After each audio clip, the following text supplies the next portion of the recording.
har du så med i dag, så nu? Der plejer jeg have med.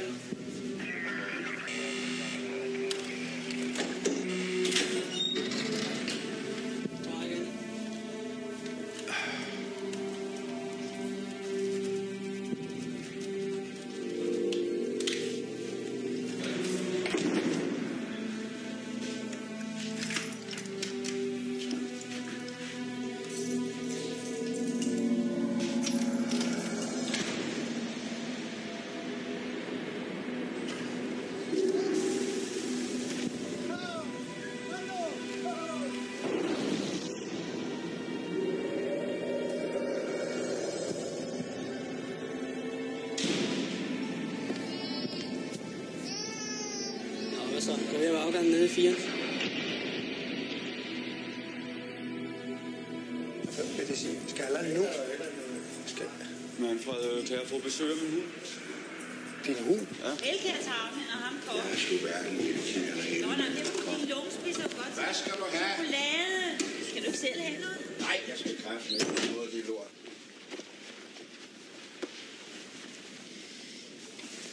Du kunne da godt forsøge en prøveløsladelse. Jeg skal ikke have noget at leve til kontrol. Vi tager det et hug, og så færdig. Du bliver aldrig færdig. Så laver du bare noget nyt. Hvad er der galt? Det er Max. Max? Han skal til Saudi-Arabien. Saudi-Arabien? Hvorfor fanden har du ikke fortalt mig det? Han er udnævnt til afdelingsleder. Skal styre alle skibe og laster fra sin computer. Max, det var satans. Så inviterede han sin mor på frokost i Tivoli. I grøften? Ja. Max, han klarer sig sgu. Han skal ikke belemres med mig. Bør han ikke vide det? Du holder bare din kæft. Ja.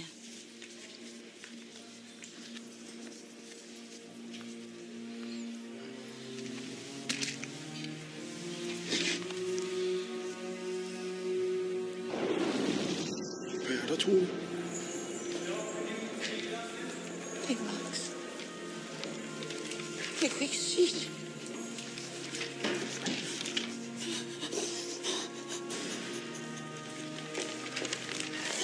Det er kraftigt. Max Rasmussen står ikke her. Han står i daglig meddelelse.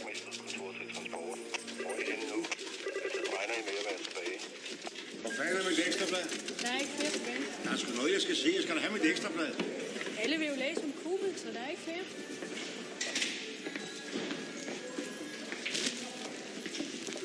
Det siger ondt, du skal om på. Det er en skide supporter, der førte med til havnen, så du bliver anholdt med det samme.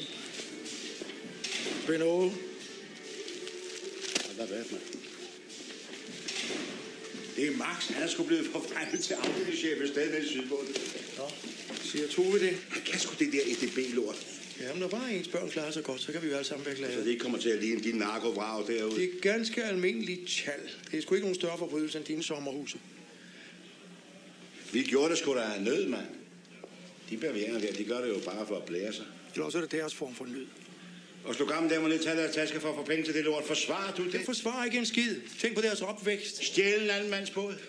Og så ødelægge den for sjov. Ja, hvem fanden siger, det er for sjov, Svend? Altså, hvis du begynder på det der pædagogiske bræk, så må du kraftigt Vil du sidde inde alt for længe? Verden har aldrig nogensinde afvist en ung mand, der kunne små ærmerne op, du har fortalt. Og det har min søn bevist. Hvad har han bevist? Det er der sgu da klaret sig, mand. Han er 24 år, han har ansvar. Du har jo aldrig mødt ham, mand.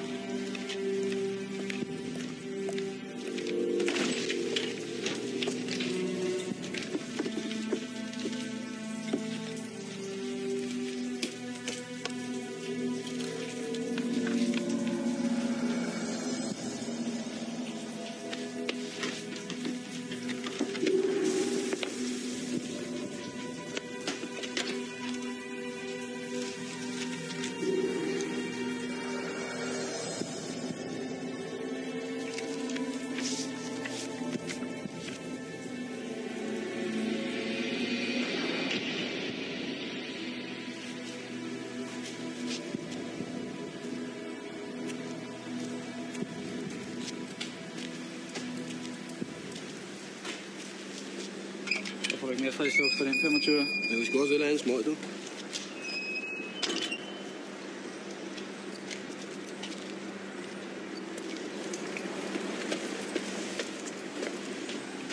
Du er ny her. Ja, jeg blev sgu træt af Vester. Hvad hedder du? Max.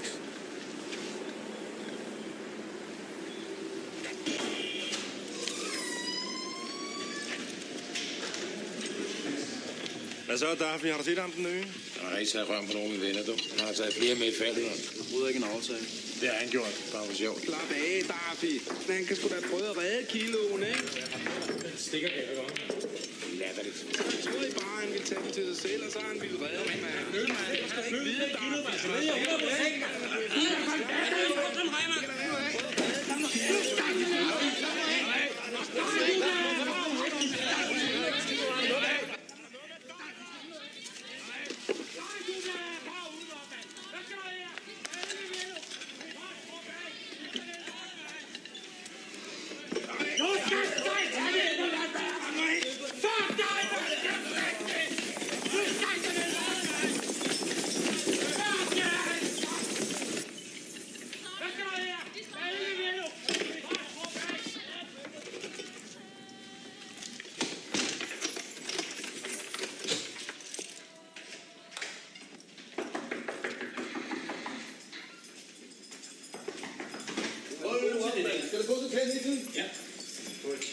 Vi har 2 homoer herude, de går og rører. Ved mig. Slap nu bare lige, og så lad os komme ned på bænken, ikke? Vi skal spille billard, det er det, jeg lover. Nej, det skal du heller ikke. Vi skal have noget at spise, det er det, jeg lover. Hold nu op med at røre for helvede. Jeg går jo selv, mand.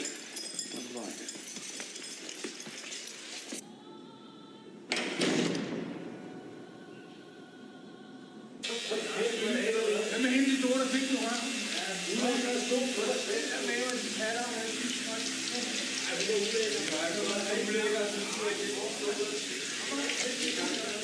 Så er de her på hovedet, ikke? Der er der tænder på vandet. Luk røven. Hey, jeg spørger bare, om det er ham, der betaler. Slap af, jeg spørger bare, om det er ham, der betaler. Er I stået for tidligt op, eller hvad?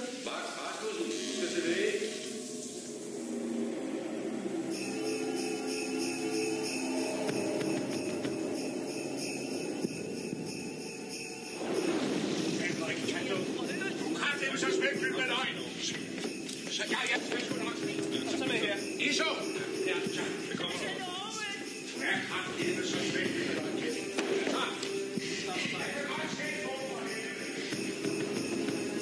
Du kan sgu da ikke gå i isolation, hver gang der er problemer, Svend.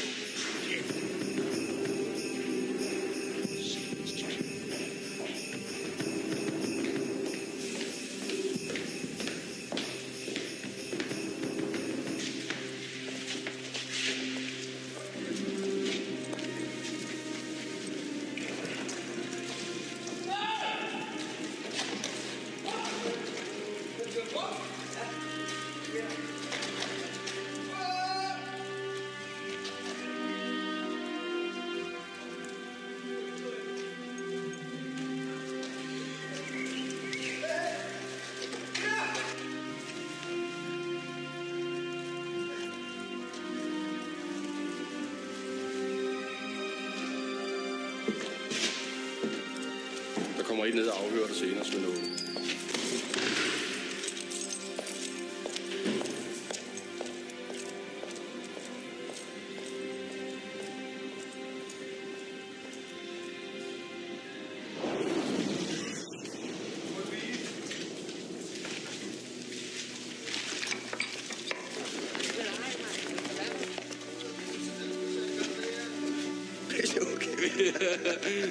Du har flere brugere, men han kan ikke kende forskel.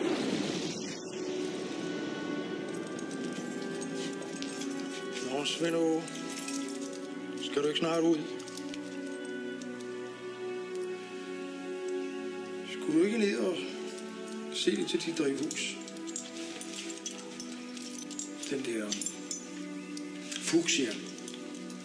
Den er de flyttet og sået i et eller andet pot, eller jeg ved ikke hvad.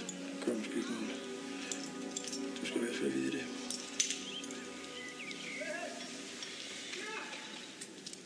Men Vil det sige, at du har ladet de vrag plante deres lort i mine fuchsiabed?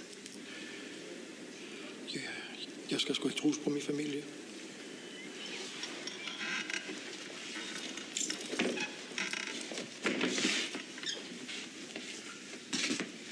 Du skal vel til at gøre arbejdet for dig.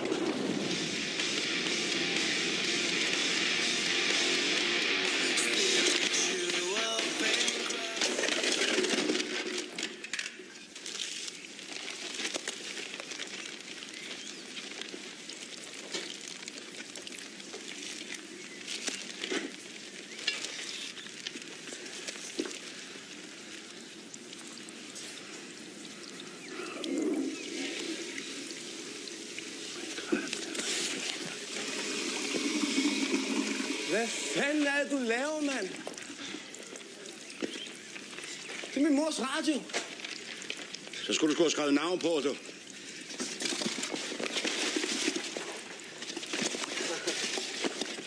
Hvad satan? For helvede. Jeg er gået og passet og plejet dem, så er det kværket dem, mand.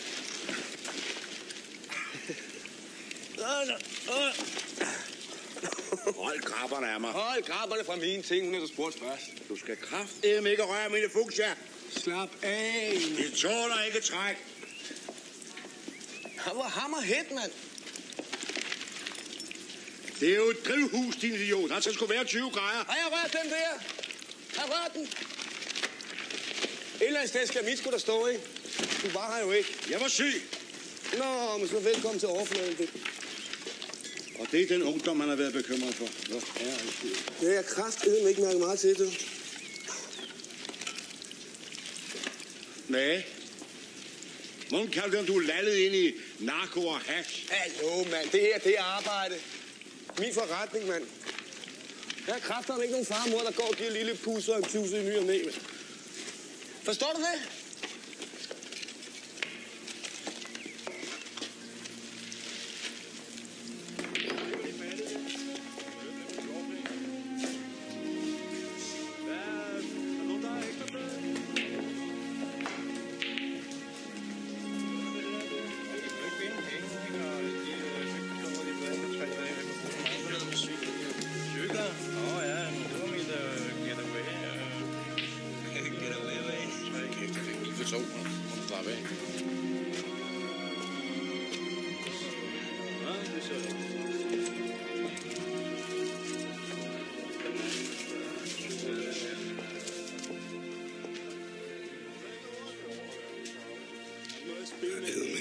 Så Max med en bøtte 15 kilo til sig selv. Der er ved at nakke ham, skulle der en kende ham. Det er hans venner 15 kilo til sig selv.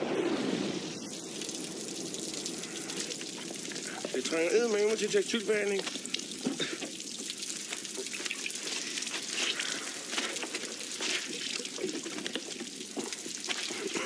Du kan godt smide de junkplanter ud.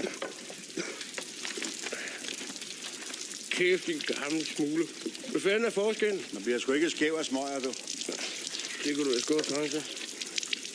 Ryger du selv det lort? Hvad tror du? Men jeg skal ikke så skæv som min mor, du. Jeg tæller kraft med, at vi står med min far hele tiden. Hvad fortæller din mor om din far? Kommer sådan en lille smule an på vejret. For det meste så er det land med Arabien. Jeg har ikke mødt ham endnu.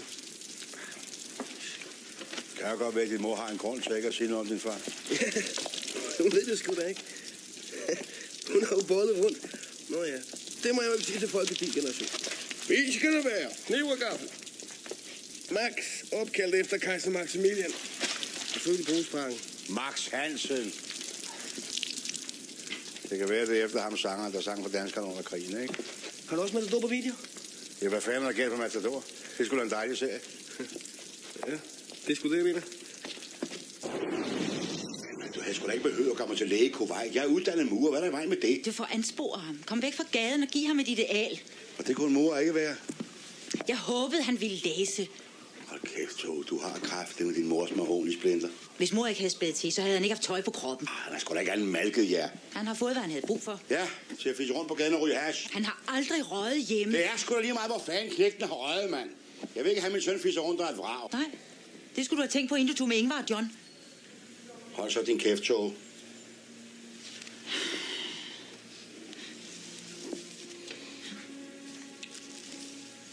Nu da jeg mødte hinanden, så kan alt den kispus holde op. Jeg har sgu ikke sagt det til ham. Ej, Svend Ove. God fejl, mand.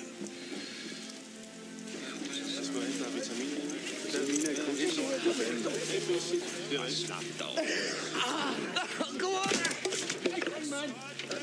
Undskyld, du. Undskyld med vilje. Vil mig starte? Nå. Det er også en dækker.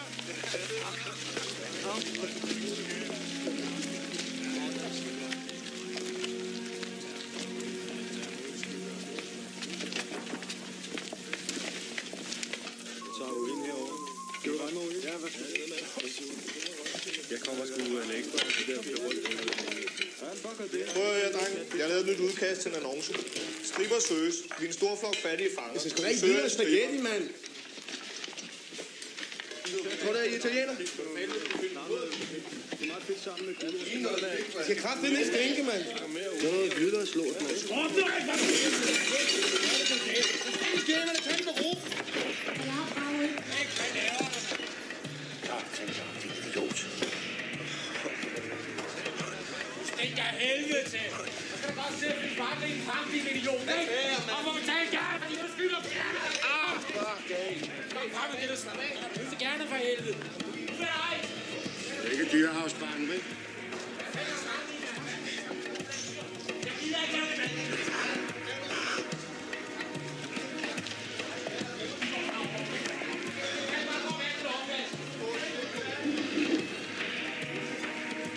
Hvad sker der her?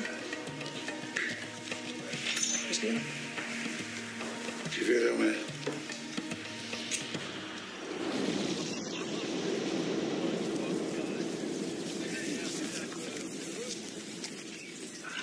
Hvorfor fanden blev vi taget? Det ved jeg sgu ikke. Jeg var skide fuld. Køge, mand. Det æder med mig et lille snothul. De kender jo kraftigt hinanden alle sammen dernede. Hvad fanden skulle I byen? Jeg ved ikke, hvad vi skulle, men jeg skulle æder med mig have noget fisse. Det gav mig jo et skræk, mand. Så holder inde, der plapret. Ja. Rimelig dyr knald. Og det var ikke, fordi du plejede dine egne forretninger, vel? De kan sgu da bare give en ordentlig pris, mand. Det er jo mig, der ryger ind. Dommeren, de er sgu ligeglade med hasten. Ja, det skulle da ikke i ton. Og hvis man har lavet lidt lort i forvejen.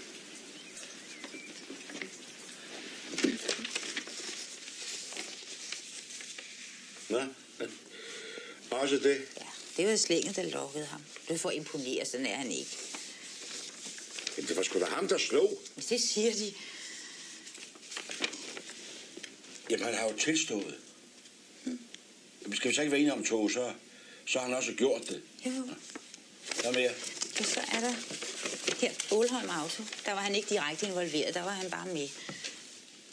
Ja, han kunne ikke vide, hvis biler det var. Nej, det er kraftedeme også pisse svært. De står i et butiksvindue med plastik over. Og forretningen er lukket, for det er bælragende mørkt nat. Jeg ved kun, hvad han har fortalt. Jamen, du ved godt, man ikke må køre biler med kun af 14,5, ikke? Godt spare dig, så kunne du jo have kørt ham en tur. Nej, det er ikke noget af det dumme børnehjem, der stak han af fra. Du skal se her. Hey. Skovly. Laver hun? Hun smider tøjet, og som det skal være, ikke? Kan du kigge tilbage? Kan du kigge tilbage med den? Du giver bare en 50'er, så det er okay. Jeg siger tak, så.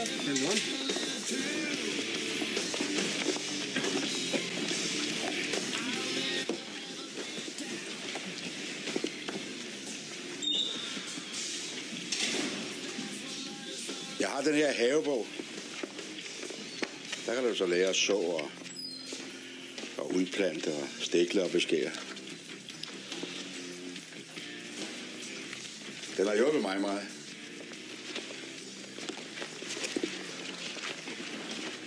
Fedt, der er mange billeder. Jeg er ikke den fede til at læse. Har du ikke realeksamen? Nej. Jeg er sgu ikke længere til det alfabetet nu.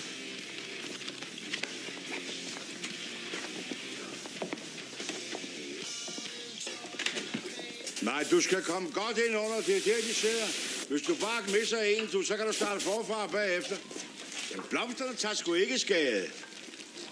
Men det krav leder sig jo bladene.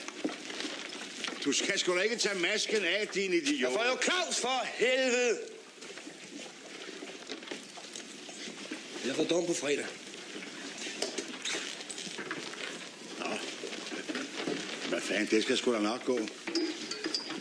Så længe det ikke er hårstoffer. Ja, så har du lært det. Så ved du, det kan betale sig. Siger du det? Der skal vandes. Op med humøret. Gider du godt lade være med at fortælle mig, hvordan jeg har det?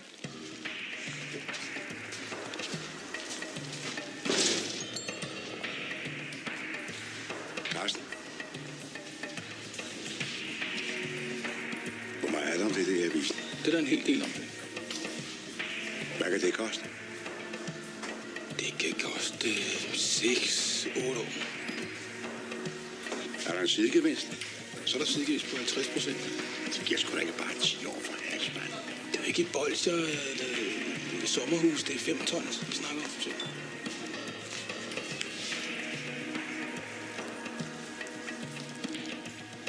Så.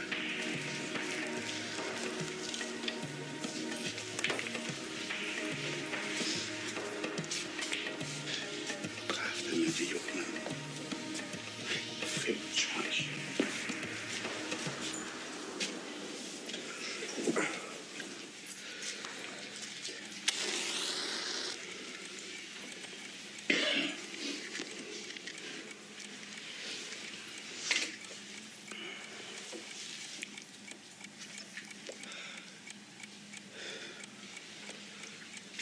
Jeg tænkte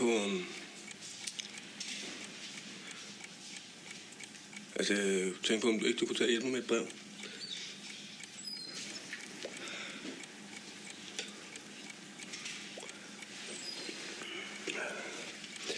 Men jeg skal skrive til min mor.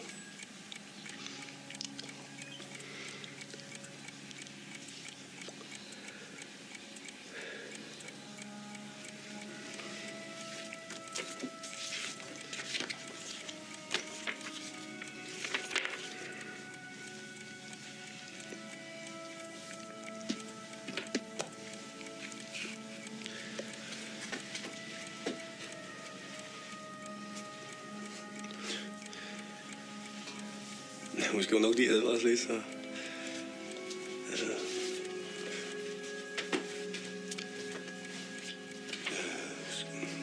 Man kan jo...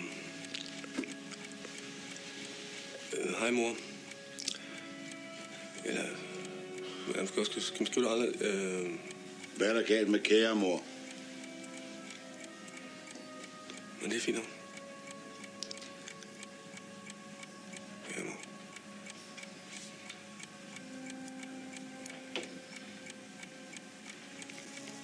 Det værste, det er jo slet ikke dommen. Han skylder nogle mennesker en helvedes bunke penge. Så må vi betale. Ja. Så mange penge har vi sgu ikke. De må betale. Jamen hold kæft, så skal vi vinde både skrab, Når jeg ser ham i retten, hvad ved han så? Nej, du har ikke sagt det. To. Så.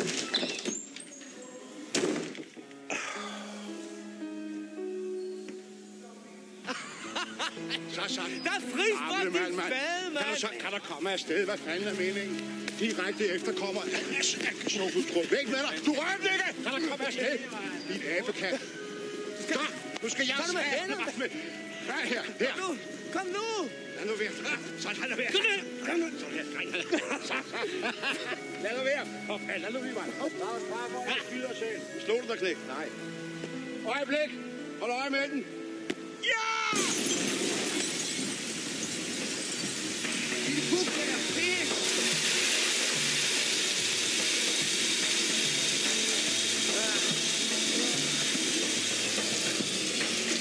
Det er noget gammelt lort.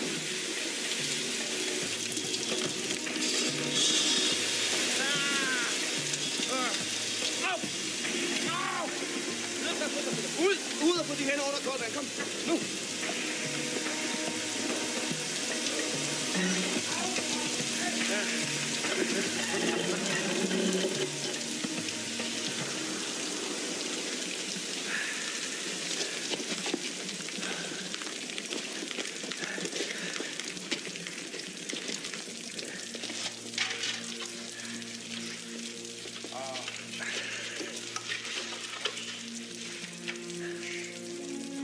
du får den lukker, den er kraftig med varm.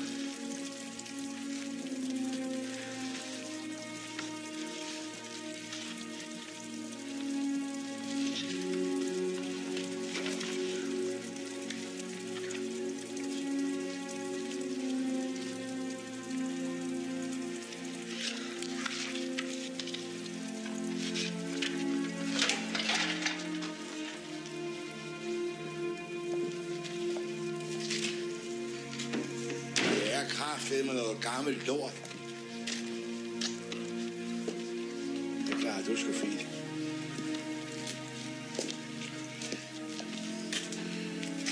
Har du andre?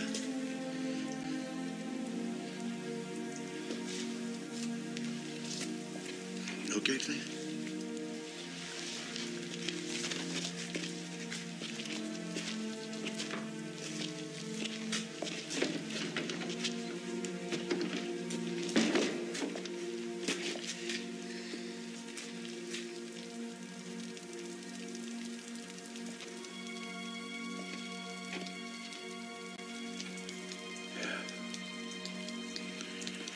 Jeg har altid følt, at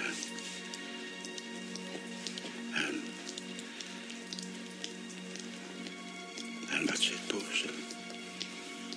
selvom han også var langt væk.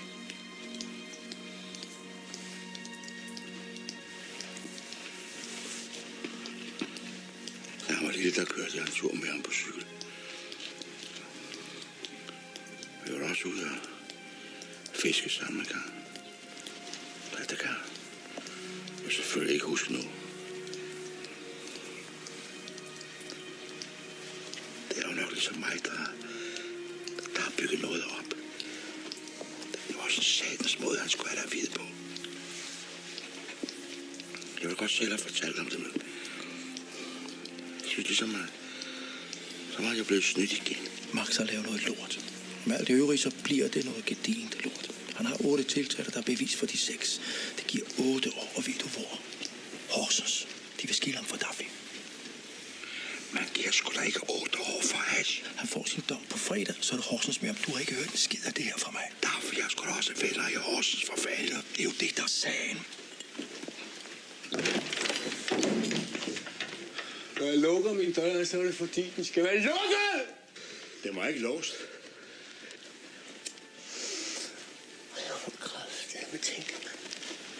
Hvor fanden ryger der det der lort? Du skal eddermame mig ikke bestemme over mig, så kværker. Så var der jo bare 16 år oveni. Hvad ved du om det? Jeg ved alt om det lort, du har været ude i. Jeg skulle bare helst ikke have, at du ryger det der lort. Kan du ikke godt forstå det? Er det ikke lidt sent at begynde at lege far, hva'?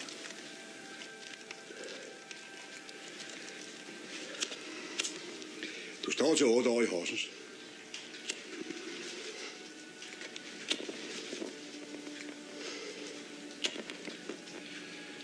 Jeg havde for helvede bare haft mulighed for at give dig en røv for første gang, du begyndte på det der. Du skulle have haft sådan en lav tæsk, at du ikke kunne huske dit eget navn. Hvorfor gjorde du det så ikke, mand? Jeg håber måske, at du vil blive et menneske i stedet for et dyr. Ja, det er fedt, mand. Du håbede. Kom ikke og fortæl mig, hvordan jeg skal leve mit liv. Det er mig, der har levet. Uden dig. Så glem mig. Nej, kan du skide på. Jeg glemmer, at du har mødt mig. Der er en tunnel ude i drivhuset. Jeg løber langs med varmerørene. Ned til varmecentralen. Der er der en kloak. Under dækslet løber vandet. Man skal løbe samme vej, som vandet løber. Så kommer man ud.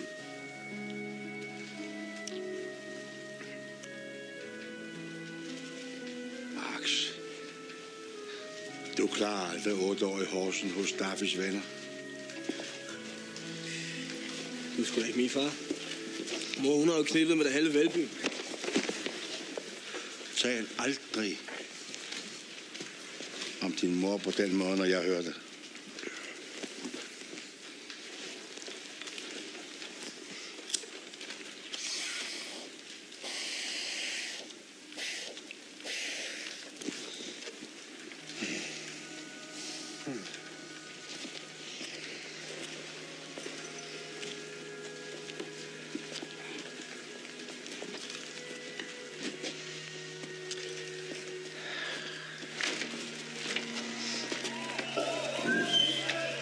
velkommen til dette stridsshow. Det lykkedes mig endelig at arrangere og få fat i en lille sød pige. Hun har aldrig nogensinde været i fængsel før. Så det gælder om, at vi er meget påpasselige og ikke skræmmer hende for langt væk. Hendes navn er Bettina. Kom, lad os give hende en navn. Velkommen!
Vagtmesterkontoret til centralen. Vigør Max Rasmussen klar med den skal i byret om et kvarter.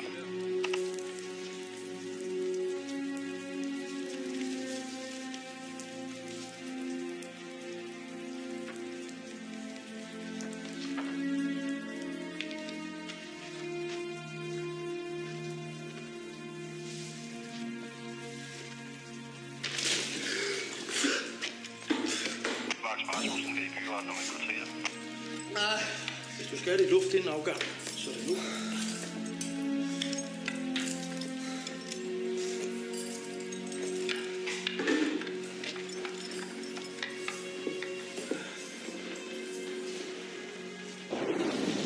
Jeg bliver nødt til at kalde dig for Chelsea. Eller er det ham makkeren, der er mester for det? Jeg ved ikke, hvad du taler om. Mhm.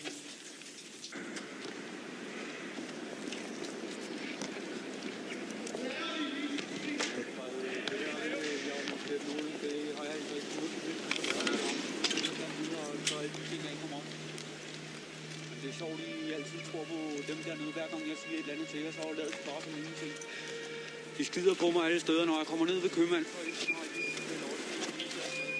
Det er pisse uretfærdigt. Jeg står bare og henvender mig til ham for at få svar på mine spørgsmål. Så får jeg besked på at bare gå om bag i køen. Når jeg henvender mig ind på kontoret, så har jeg andre ting at se til. Den eneste, som der snart holder af mig, det er min hund derhjemme. Simon, tror du, mand? Nej, overhovedet ikke. Tror du, mand? Overhovedet ikke. Du er klar, hvad det vil sige? Jeg kan få dig flyttet. Ja, slår det du er der, der står og tror mig. Slår du? Det er altid dig. Det er altid dig, der er brok med.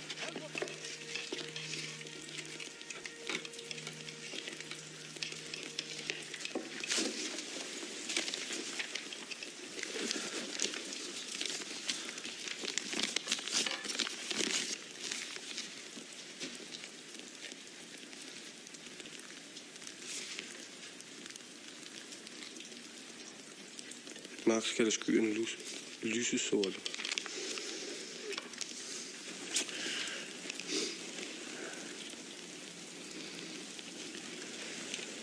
Hold kæft, hvor kunne jeg godt drikke en cola. Den kommer du til at købe i Horsens. Har du siddet i Horsens? Ja. Fun? Hvad mener du? Det var sjovt. Ja.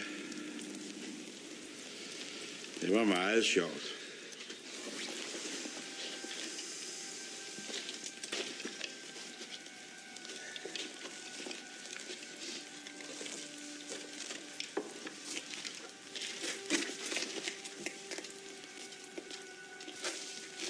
Gider du fortælle mig, hvor det er henne? Nej. Big fun. Du ved godt, de leder efter dig. Jo, jeg ved godt, de leder efter mig.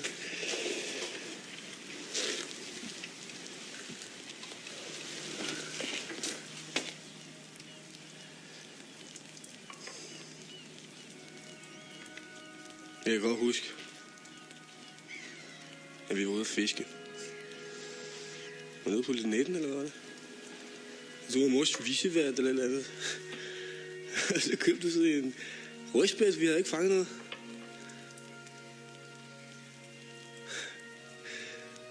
Det kunne jeg meget godt lide. At du var fuld af løgn, ikke? Sådan en far kunne jeg godt have tænkt mig.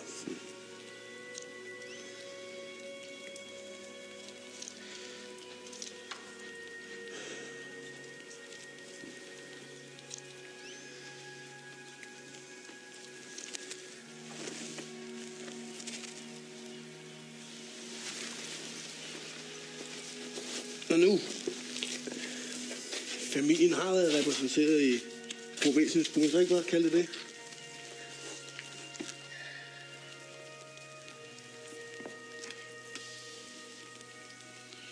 Det var en skrubbe. Hvor spiller de jo for dyre? Max Rasmussen, hvor fanden er han? Han er ude på terrænet. Jeg står bare laver han det? Vi skal bruge ham. Spørgsmål og straks. Pas på røren, det kan være klone. Det kan godt være, at tunnelen stiller sammen længere ind, men der er gravet ud af varmecentralen. Kloakken den ligger under dækslet, og så skal du bare fylde vandet ud. Max Rasmussen. VK til C2. Ja. Hvorfor er det kun én? Jeg kommer senere. De opdager sgu da hurtigt, så det er jo slut. Jeg søger om prøveløsladelse. For god opførsel. Ja, så får du det helt sikkert. Ej, vi skulle have haft dem her på Linetten, hva'? Eller du skal vente nok, Teknikken til centralen. Har I fundet Max Rasmussen? Du skal ikke på afdeling A1. Okay. Det er de. Har du en pige derude? Ja. Ja. Ja, for helvede. Farvel med dreng. Så nåede du også lige blive knaldet for tale, hva'? Ja, tak skal du have. Kan du ikke sige til mor, hun skal sgu slappe af? Jeg tager Ja, jeg ser nu bare komme afsted. Jeg skal tage ned til at ramme det. Se nu, kom afsted. Pas på, jeg lukker.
Hvad sover du ikke?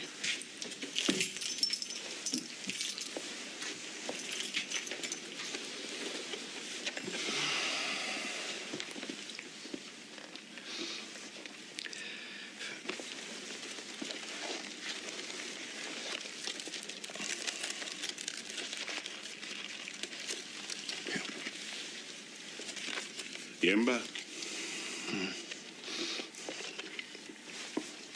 har fået et brev her fra Hamburg med et eller andet i. Der er ikke noget i undtagen. Det her. Det er fra Hamburg Lufthavn.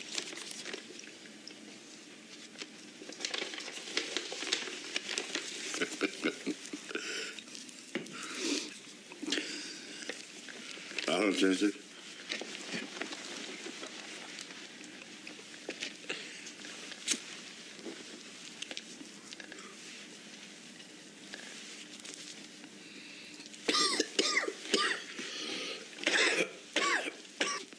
Føj for sat. Det smager af fisk.